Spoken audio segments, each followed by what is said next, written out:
Naibu Waziri wa Maendeleo ya Jamii, Jinsia, Wanawake na Makundi Maalum, Mary Priska Mahundi amesema serikali kupitia wizara hiyo katika mwaka wa fedha wa 2026/27 imetenga kiasi cha shilingi bilioni 1 kwa ajili ya maboresho ya makazi ya wazee kwa nchi nzima. Rais wa Zanzibar na mwenyekiti wa Baraza la Mapinduzi Dkt. Hussein Ali Mwinyi amesema serikali itaendelea na mikakati mbalimbali kuhakikisha inamaliza tatizo la ukosefu wa maji katika mikoa yote. Kanisa limeshauriwa kutumia teknolojia pamoja na mitandao ya kijamii kwa ajili ya kurahisisha njia za kuhubiri Injili, mawasiliano na kuongeza ufanisi wa utendaji wa kuwafikia waumini hususan vijana. Na Marekani imeshambulia maeneo mbalimbali ya Irani ikifyatua makombora 13 wakati Tehran ikishambulia maslahi ya Marekani kwa makombora Bahrain na Kuwait. Habari za wakati huu, mtazamaji wa Upendo TV. Habari, jina langu ni John Pazia. Nitakuletea habari za kitaifa na habari kutoka mataifa mbalimbali, na hapo baadaye utakujia utabiri wa hali ya hewa kutoka Mamlaka ya Hali ya Hewa Tanzania TMA. Taarifa ya habari leo tunaanzia mkoani Kigoma. Naibu Waziri wa Maendeleo ya Jamii, Jinsia, Wanawake na Makundi Maalum, Mary Priska Mahundi amesema serikali kupitia wizara hiyo katika mwaka wa fedha wa 2026/27 imetenga kiasi cha shilingi bilioni 1 kwa ajili ya maboresho ya makazi ya wazee kwa nchi nzima ili kuhakikisha kwamba wanaishi katika mazingira bora. Naibu Waziri wa Maendeleo ya Jamii, Jinsia, Wanawake na Makundi Maalum, Mheshimiwa Mahundi amebainisha hayo wakati akizungumza na wazee wanaotunzwa katika kituo cha makazi ya wazee Silabu kilichopo kata ya Kibirizi, manispaa ya Kigoma Ujiji, wakati wa ziara yake ya kikazi ya siku moja wilayani Kigoma.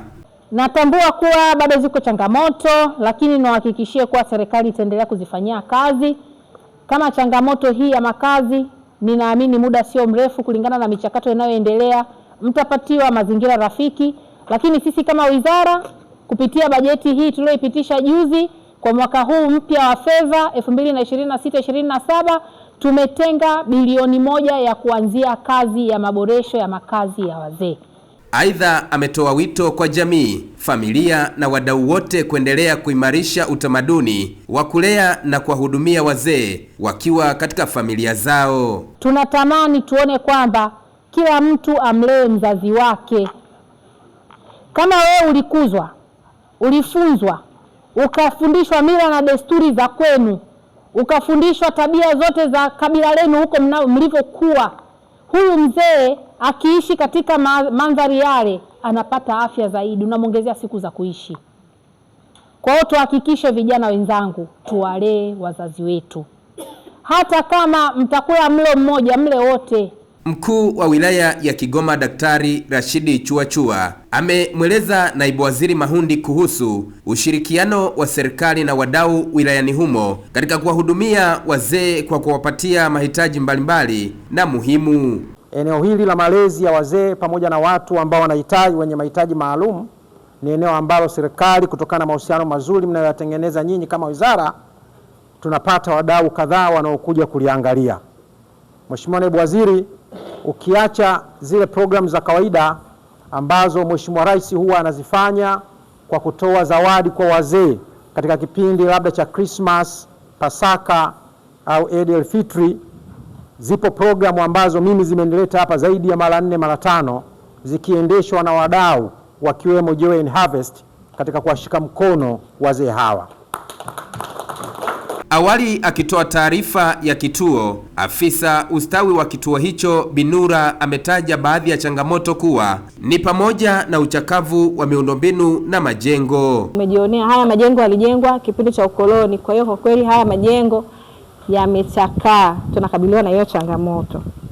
Changamoto nyingine ni ukosefu wa vyoo vya ndani vya wahudumiwa. Kama tunavyoweza kuona, wazee wetu wengi hapa wamefika umri ambao hawawezi kusema watatoka nje usiku. Serikali imesema inaendelea kusisitiza upatikanaji wa huduma za afya kwa wazee kupitia kampeni ya Mpishe Mzee Kwanza, pamoja na kuanzisha madirisha maalum ya huduma katika hospitali na vituo vya afya ili waweze kupata matibabu kwa wakati bila usumbufu. Kadislaus Ezekieli, Kigoma. Na sasa tuelekee visiwani Zanzibar. Rais wa Zanzibar na mwenyekiti wa Baraza la Mapinduzi Dr. Hussein Ali Mwinyi amesema serikali inaendelea na mikakati mbalimbali kuhakikisha inamaliza tatizo la ukosefu wa maji katika mikoa yote na kuwa na uhakika wa upatikanaji wa huduma ya maji kwa wananchi.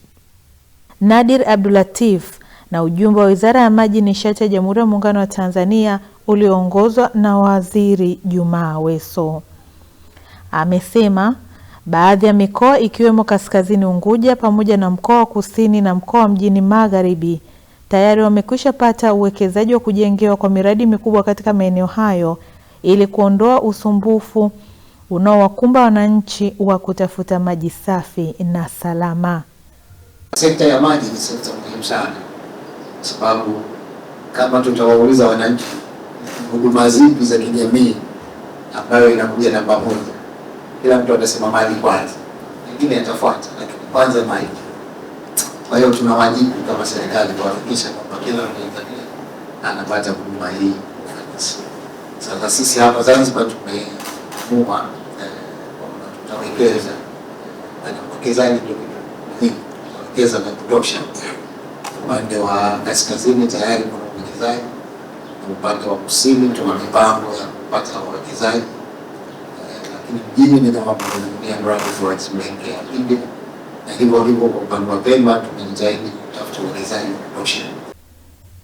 Rais Dr. Mwinyi amesema sekta ya maji ni muhimu kwa maendeleo na ustawi wa jamii, ambapo kwa sasa miradi mbalimbali inaendelea kujengwa katika maeneo mengi ya Zanzibar, lengo likiwa ni kuhakikisha huduma hiyo inapatikana kwa urahisi na kwa uhakika wakati wowote na kuondolea usumbufu wananchi. Waziri wa Maji Juma Aweso amesema wizara yake tayari imeshaandaa mfumo maalum wa matumizi ya teknolojia utakaosaidia wananchi kutoa taarifa na kuondoa changamoto kwa wananchi katika upatikanaji wa huduma hiyo. Bilioni 53 tumepokea bilioni 54 ambazo ni fedha za wananchi wenyewe.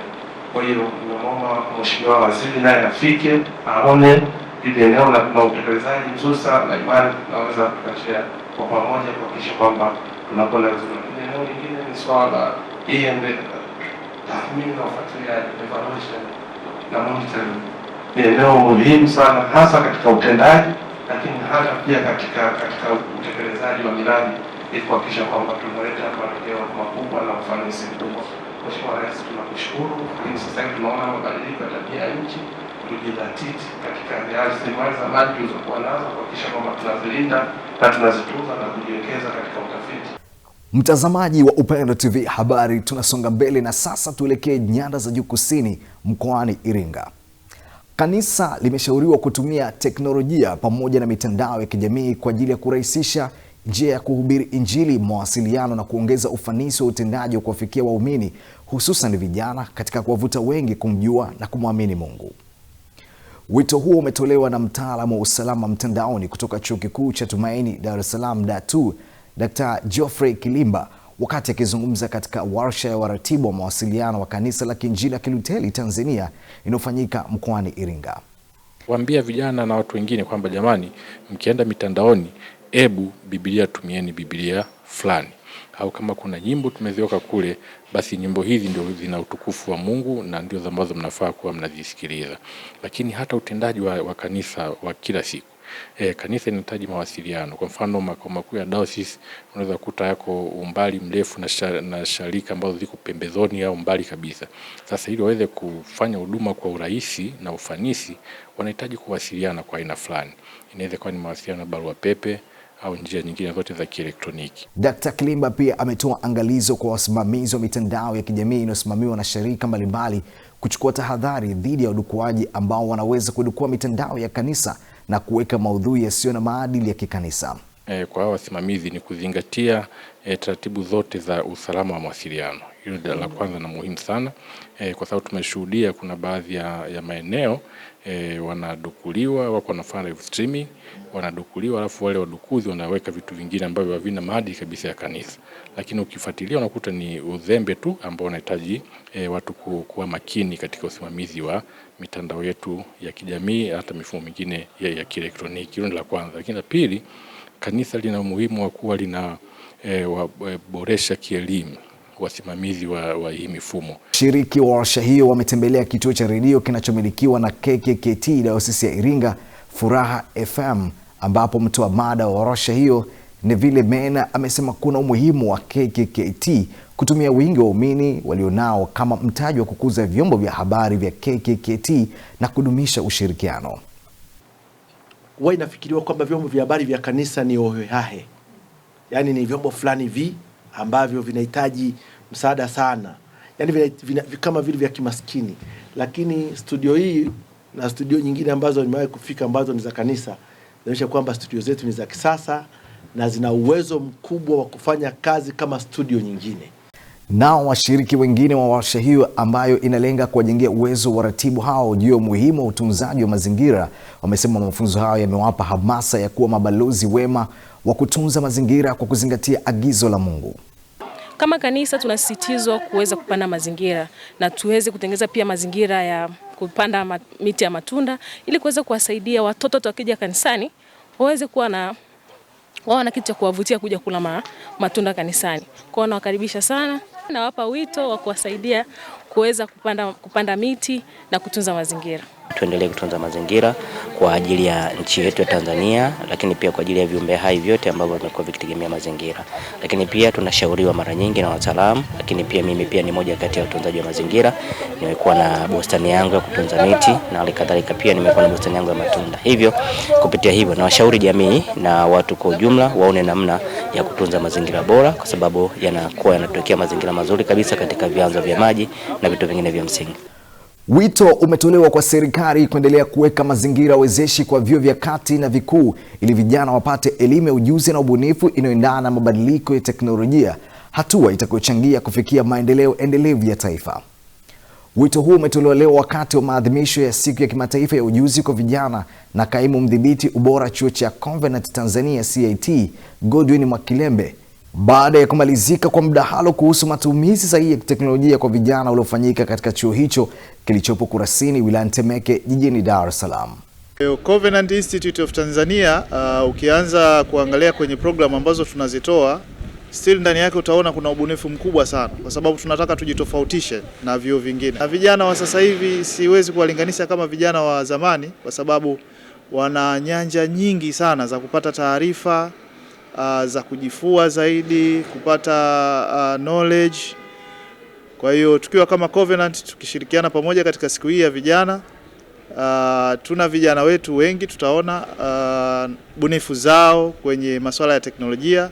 Tunaona hata matangazo ya kazi, watu wanahitaji watu ambao wafanya kazi ambao ni multipurpose. Wakizungumza katika mdahalo huo, baadhi ya wakufunzi akiwemo Nasra Kimaro wamesema bado kuna haja ya kuongeza elimu kwa jamii ili kuiwezesha kutumia fursa zinazotokana na maendeleo ya teknolojia na mawasiliano kwa ajili ya kujiajiri, kuongeza ubunifu na kukuza uchumi na vitu kama hivyo. Sasa nini kifanyike kwenye swala hili la teknolojia? Kuna vitu mbalimbali. Moja ya kitu ni kusambaza kutoa elimu nzuri ambayo inaweza katokana na wazazi, walezi au taasisi mbalimbali za elimu. Mfano hai ikiwa ni chuo chetu cha Covenant Institute of Tanzania, ambapo kuna mafunzo ambayo yanapatiwa wanafunzi wetu ni jinsi gani ya kutumia teknolojia nzuri na iweze kuwaongezea ubunifu na kuweza kutumia teknolojia kwa njia nzuri ili matokeo chanya yaweze kupatikana. So kwa siku hii ya leo tunaadhimisha siku ya teknolojia duniani. Tunategemea kwamba teknolojia yale michango chanya ndio iwe mingi zaidi kuliko ile michango hasi ambayo inapatikana na teknolojia. Wakati huo baadhi ya vijana wa jiji la Dar es Salaam wameiomba serikali kuendelea kutoa elimu na mafunzo ya kidijitali ili waweze kutumia mitandao ya kijamii na teknolojia kama chanzo cha kipato. Pia wamewataka vijana wenzao kuepuka matumizi mabaya ya mitandao na badala yake kuitumia kwa shughuli zenye tija. Wanatakiwa watoe elimu pia kuhusu mitandao ya kijamii jinsi inavyopunguza gharama kwa taifa na jinsi inavyoongeza faida kwa taifa. Miaka ya nyuma kama miaka 15 iliyopita, teknolojia ilikuwa chini sana na vijana wengi walishindwa kujiajiri, walishindwa kutengeneza vitu mbalimbali kutokana na teknolojia yao ilikuwa dhaifu. Kwa sasa teknolojia ipo juu, vijana wengi wanaitumia kama njia mojawapo ya kujiajiri wenyewe, kama kufanya biashara wakiwa majumbani kupitia social medias mbalimbali. Kuna vijana ma content creator, ni watu ambao wanafanya vitu wakiwa manyumbani kwao. Hii inatokana na teknolojia. Na kauli mbiu ya siku ya kimataifa ya ujuzi kwa vijana 2026 ni uwezeshaji wa vijana kupitia akili unde AI na stadi za kidigitali. Juzi nilipata fursa ya kujifunza namna ya kuitrain AI na unaitrain kwa Kiswahili. Kwa hiyo katika kuitrain Kiswahili watu wanalipwa kwa lisaa. Kwa hiyo ni namna nzuri ambayo utandawazi umekuja kwa vijana, na vijana wanatakiwa kuamka kujua fursa mbalimbali zinazotokana na utandawazi. Kwa lazima uangalie na kusoma mambo mbalimbali kuhusiana na utandawazi. Mtazamaji wa Upendo TV habari, tunasonga mbele na sasa tuelekee kaskazini mwa Tanzania mkoani Arusha. Mwanasheria mkuu wa serikali Hamza Johari amefungua mafunzo ya 3 ya BESPOC kwa mawakili wa serikali yaliyoandaliwa na kuratibiwa na ofisi ya mwanasheria mkuu wa serikali, ambayo ameanza hii leo na yatahitimishwa tarehe 17 Julai 2026 katika ukumbi wa kimataifa wa mikutano Arusha AICC jijini Arusha. Johari amewasisitiza mawakili wa serikali kuhakikisha wanasimamia vyema utawala wa sheria katika maeneo yao, ikiwa ni pamoja na kuishauri serikali ipasavyo kuendelea kuzingatia sheria ili kufikia malengo ya dira ya taifa ya mwaka 2050. Lakini swala la akili unde, artificial intelligence, ni jambo ambalo tulijiuliza, na hasa umuhimu wake, lakini na changamoto za kisheria zilizo, na hasa kipindi hiki ambacho upotoshaji na uongo uliosanifiwa kwa ufundi na kisayansi, naita post truth. Aidha, amewahimiza mawakili wa serikali kuzingatia matumizi ya teknolojia ambayo imebadilisha kwa kiasi kikubwa utoaji wa huduma za kisheria, ikiwemo matumizi ya akili mnemba na utoaji wa matumizi ya ushahidi wa kielektroniki.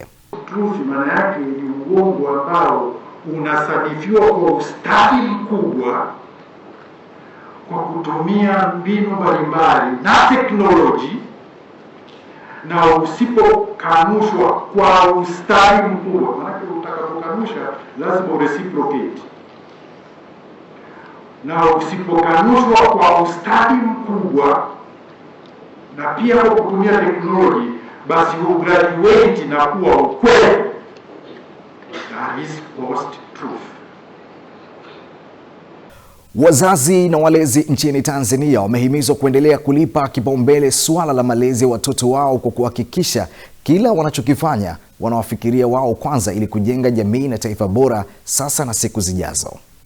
Wito huo umetolewa na mkurugenzi mtendaji wa kituo cha kulea watoto yatima na waliotelekezwa na wazazi wao kutokana na sababu mbalimbali cha Jerusalem kilichopo Kigamboni, Upendo Ngoda, wakati akizungumza na Upendo Media kuhusu mbio za hisani zilizoandaliwa na kituo hicho kwa lengo la kuchangia fedha za ujenzi wa shule kwa ajili ya watoto hao. Mimi kama mdau wa watoto nina slogan yangu moja, inasema watoto kwanza, wakubwa baadaye. Wewe mzazi ambao unanisikiliza, kabla hujafanya maamuzi yoyote, labda maamuzi ya kumdivorce mama, kuachana na mke wako, au baba umempa mimba mdada, umemkimbia, au mtoto amepata changamoto, labda mzaliwa mtoto ambaye ana ulemavu, umeamua kumtelekeza kwa mama, kabla hujafanya hayo maamuzi, unifikirie mimi mtoto, kwa sababu mimi mtoto, wewe baba ukiniacha, nitaishi mazingira magumu. Ndio maana tunasema watoto kwanza, wakubwa baadaye. Akizungumzia mbio hizo zitakazofanyika Kibada Kigamboni Jumamosi ya Julai 18 mwaka huu, Ameomba washirika wa KKKT, wadau pamoja na Watanzania ambao wamekuwa wadau muhimu katika kufanikisha malengo ya kituo hicho kushiriki kikamilifu ili kufanikisha mipango iliyopo. Hata Jumapili unapokuwa haamki kwenda kanisani au hauamki kunifundisha mimi kwenda kwenye ibada, lazima unifikirie mimi mtoto kama natakiwa nijifunze kupitia wewe mzazi, kama namuona baba na mama yangu wakaenda kwenye ibada, na mimi nikikuwa mkubwa nitakuwa ninafanya hivi kuwafundisha watoto wangu. Kwa tunasema watoto kwanza, wakubwa baadaye. Kituo hicho mpaka sasa kimehudumia watoto 81 ambapo wote wanasomeshwa kwenye shule za mchepuo wa Kiingereza, ufadhili wa gharama zote ukitokana na michango ya marafiki wa kituo, na ujenzi wa kituo hicho umefikia 80%. Tukisalia jijini Dar es Salaam, serikali imeomba kuendelea kupunguza vikwazo kwa wawekezaji wanaokuja kuwekeza nchini katika sekta ya elimu ili kusaidia kukuza uwezo wa elimu kwa wananchi na kuisaidia nchi kukua kiuchumi. Rai hiyo imetolewa na mwalimu mkuu wa shule ya Jubilation Imarika Nkenza iliyopo jijini Dar es Salaam mara baada ya kupokea wageni kutoka kanisa la Kiluteri la nchini Ujerumani waliofika shuleni hapo kwa lengo la kujionea uwekezaji katika sekta hiyo ya elimu nchini. Amesema uhusiano walioanzisha utasaidia kukuza elimu kwa walimu, kubadilishana uzoefu wa mbinu mbalimbali za kujifunza, na wanafunzi watafaidika na mbinu mpya za ufundishaji. Kwa kuruhusu wawekezaji kutoka nje, kwa kuruhusu wadau wengine kutoka nje kutembelea nchi yetu, kuona vitu tunavyofanya ili tukaweza kushirikiana nao kukuza na kuboresha elimu pamoja na idara zingine ambazo zipo katika nchi. Serikali inashauri vitu vitatu. Cha kwanza, kulegeza masharti ya wawekezaji kuja kuwekeza nchini au kutoa gharama zinazotakiwa kulipwa kwenye uwekezaji. Lakini pili, serikali iweze Wakizungumza, baadhi ya wageni hao akiwemo mchungaji Mad Bill Gates amesema wamefurahia utoaji wa elimu shuleni hapo, ambapo wanafunzi wanapata wasaa wa kujifunza elimu ya kimwili na ya kiroho, na kupongeza uongozi huku wakiahidi kutoa msaada kwa watoto yatima wanaolelewa katika kituo hicho cha watoto yatima cha Binti Mama. I hope the school is following the plans very well. I hope the work stays blessed. We are united through the love of God, and the pupils, the children also said, wishes us blessings, and they said what their role models, what their dreams for the future are, and we are going to pray for them that they will reach their aims, and that God will let them find their talents and what they can do for the society here, for church here, as long as they belong to church, and for their belief, for their building a better future for all of us.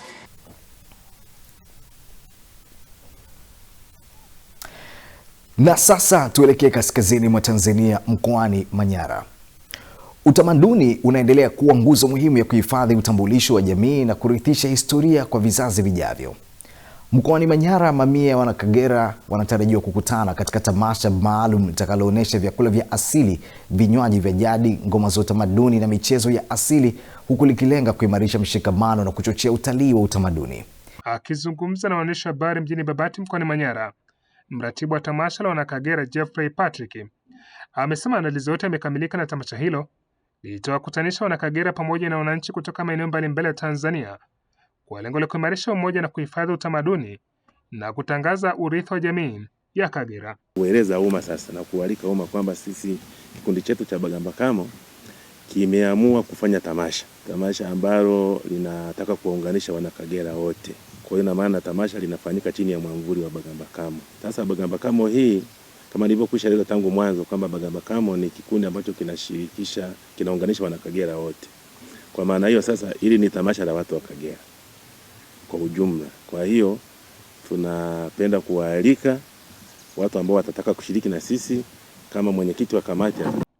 Mwenyekiti wa Wanakagera mkoa wa Manyara, Reptusi Reimamu, amesema tamasha hilo ni sehemu ya mkakati wa kuunganisha Wanakagera wanaoishi ndani na nje ya mkoa, huku likiwapa vijana nafasi ya kujifunza mila na desturi za jamii yao.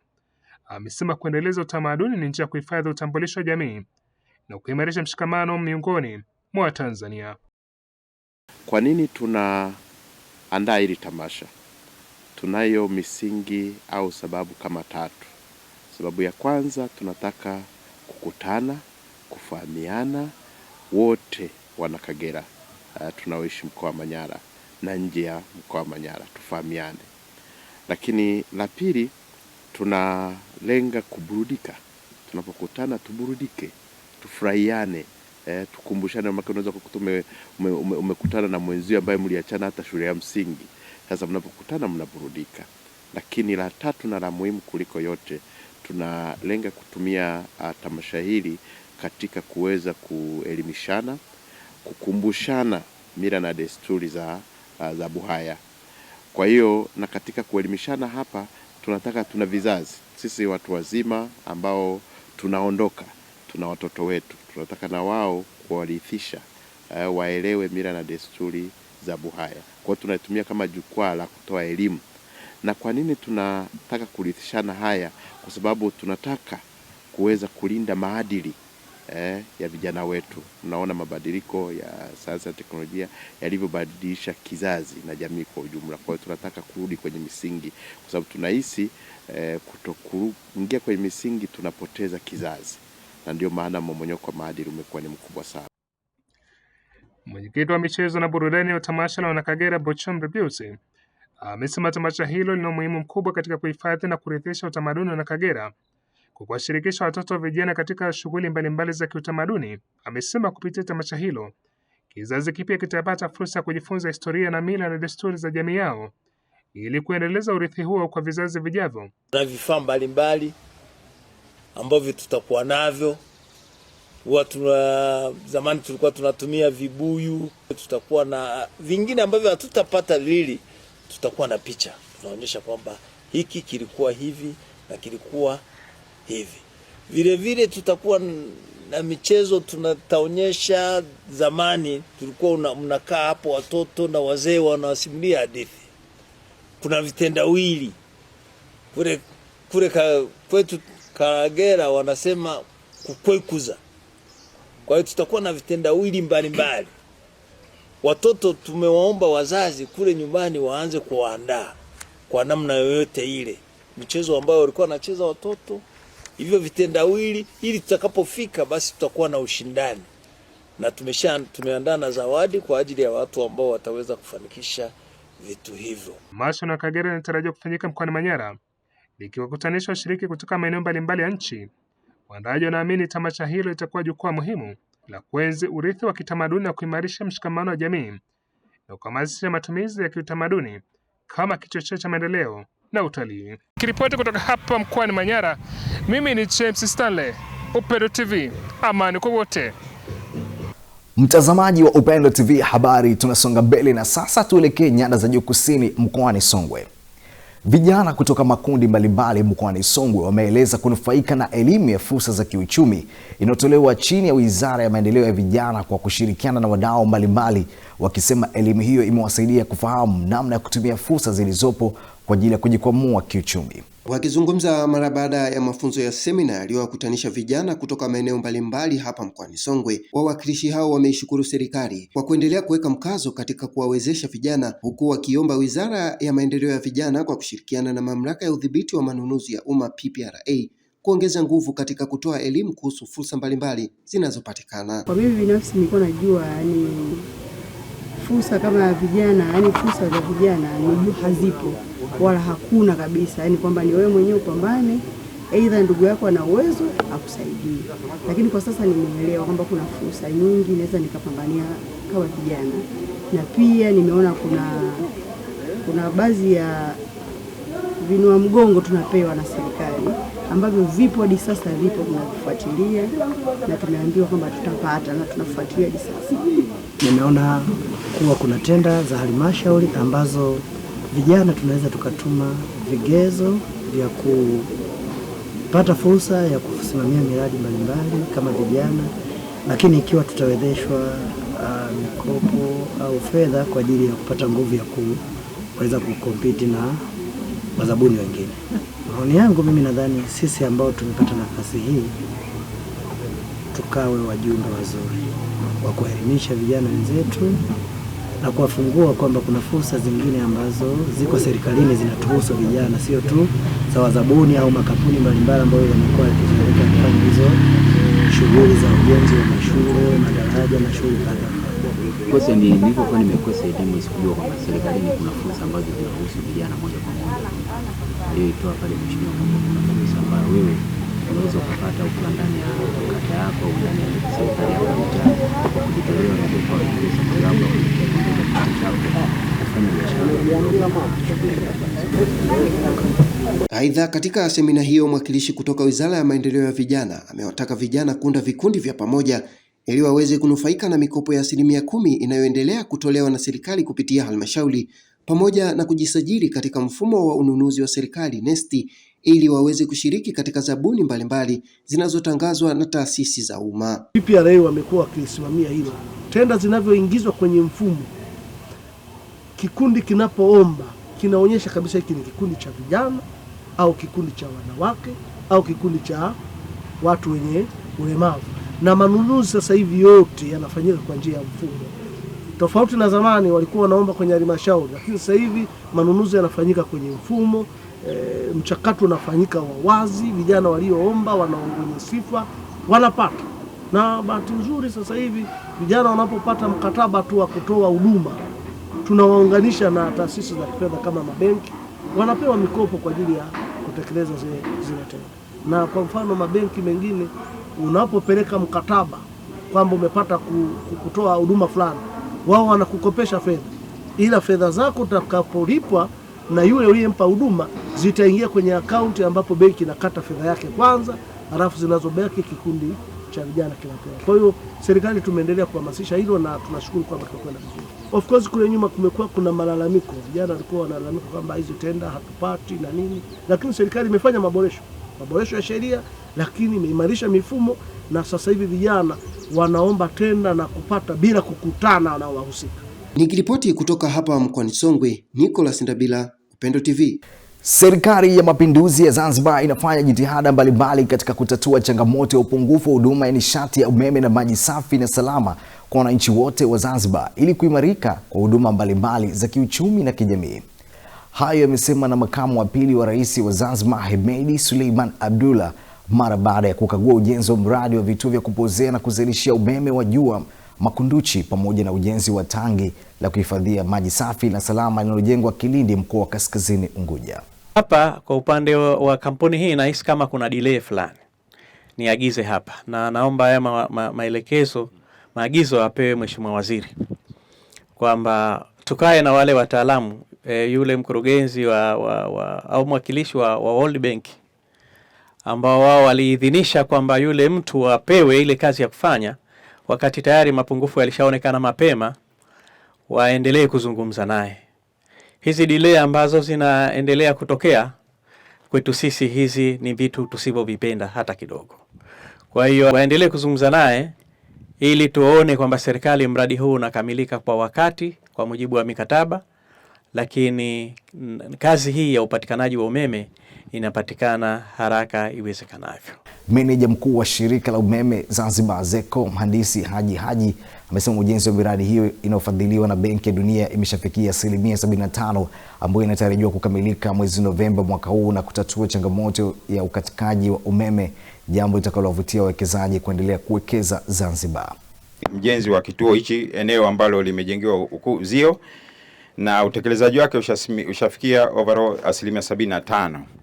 Na kama nilivyosema awali kwamba kituo kile cha Makunduchi na kituo hichi cha Matemwe nani gharama zake ni dola milioni 23 bila vati, na mkandarasi ameshalipa karibu asilimia 30 ya gharama na anategemewa kumaliza mwezi Novemba mwaka huu. Naye naibu katibu mkuu wa Wizara ya Maji, Nishati na Madini Mwanajuma Majid Abdalla amesema mradi huo unawanufaisha zaidi ya wananchi 42,655 kwa shehia 10 ikiwemo shehia ya Kimlimdi, Bandakuu, Kiungani, Tazari, Kigunda na nyinginezo, huku waziri wa uchumi, buluu na uvuvi Masud Al Mohamed amesema lengo la ujenzi wa madiko hayo ni kuwawekea wavuvi mazingira mazuri. Kuhakikisha kwa maana ukamilikaji wa mradi huu pia nao utaenda sambamba na zile huduma zote zinazotakiwa kuwemo ndani ya diko hili, ikiwemo boti ya uokozi ya diko hili. Hatutazindua diko hili bila boti ya uokozi, lakini pia kuwawezesha wavuvi wa eneo hili kwa kuwapatia vitendea kazi zikiwemo boti za kufanyia kazi, lakini pia kuwapatia nyenzo nyingine ambazo zitawasaidia katika kazi zao za kila siku katika shughuli ya uvuvi. Kwa hiyo Mheshimiwa Mtazamaji wa Upendo TV habari, tupate mapumziko mafupi, kisha nitakaporejea tutaungana na Christina Mshiu kwa habari za kimataifa. Mimi ni John Pazia.